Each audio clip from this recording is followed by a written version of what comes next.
माना के पुरुष शक्तिशाली है, माना के पुरुष शक्तिशाली है, मगर जीतती हमेशा नारी है।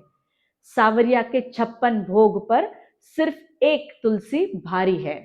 A very warm and a very happy Women's Day to all the incredible women listening out there.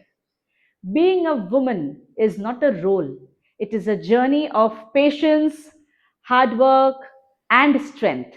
This episode is dedicated to all the incredible women, the strong one, the smart one, the dreaming one, and every woman out there. She is not only a mother, a daughter, a wife, and a sister. She is a creator of life, a builder of homes, and a keeper of hope.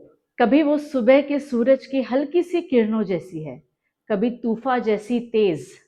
पूरी दुनिया खुद में समा के चलती है, जिम्मेदारियां, उम्मीदें, सपने सब अपने में संजो के। पर कभी उसके लिए तालियों की गूंज नहीं होती, कोई उसके जीवन का ये सफर समझ ही नहीं पाता, पर वो खुद उसके लिए सक्षम होती है, क्योंकि वो स्त्री ये बात जानती है कि उसके इस सफर में बहुत से लोग साथ आएंगे, बहुत से बिछड़ेंगे, बस एक व्यक्ति हमेशा उसके साथ रहेगा, और वो है वो खुद और उसकी परछाई।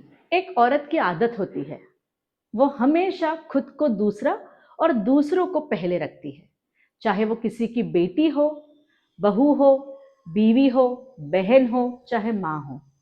अगर वो किसी की बेटी है तो उसके लिए सबसे पहले अपने माता पिता आएंगे। अगर वो किसी की बहन है तो वो सबसे पहले अपने भाई बहनों के लिए सोचेगी, चाहे वो बड़े हो चाहे वो छोटे हो। अगर वो किसी की बीवी है तो वो सबसे पहले सिर्फ अपने पति के लिए सोचेगी, फिर खुद के बारे में। और अगर वो किसी के घर की बहू है तो पहले आएगा परिवार, फिर आएगी वो। और अगर वो किसी की माँ है फिर तो ये शब्द ही पूरी कायनात को पलट देगा। माँ बनते ही उसका पूरा जीवन, उसकी पूरी दुनिया सबसे पहले सिर्फ उसके बच्चे के लिए होगी, और फिर आएगी वो। हर रूप में, हर स्थिति में एक लड़की, एक औरत हमेशा दूसरों को पहले रखती है और खुद को हमेशा दूसरा। कभी कभी मुझे लगता है कि ये जो लड़कियों की क्वालिटी होती है, हमेशा पहले दूसरों के बारे में सोचना और खुद के बारे में बाद में सोचना, ये शायद इनका इनबॉर्न ट्रेट है। लड़की जब पैदा होती है तो शायद वो अपने साथ ये गुण लेकर आती है। This quality is inborn. उसे ये चीज कोई समझाता नहीं है, कोई बताता नहीं है। भगवान का वरदान बोलिए, अल्लाह की रहमत बोलिए, वाहे गुरु की मेहर बोलिए, या गॉड्स ब्लेसिंग बोलिए। एक लड़की चाहे किसी भी धर्म में हो, चाहे किसी भी जाति की हो, उसके लिए एक लड़की होना, एक स्त्री होना, यही सबसे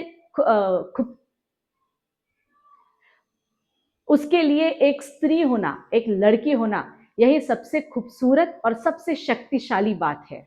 एक औरत व्रत रखकर बिना नमक चखे पूरे खानदान को खाना खिला सकती है, और आप उस औरत को बेवकूफ कहते हो। ये इस दुनिया की सबसे बड़ी भूल है। आज इस विमेंस डे पे मैं शलाका हर उस नारी को प्रणाम करती हूँ। हर नारी की तरफ से उस भगवान का, अल्लाह का, गॉड का, वाहे गुरु का, उन सब का शुक्रिया करती हूँ कि उन्होंने हमें इस धरती पे इस रूप में जन्म दिया। Happy women's day.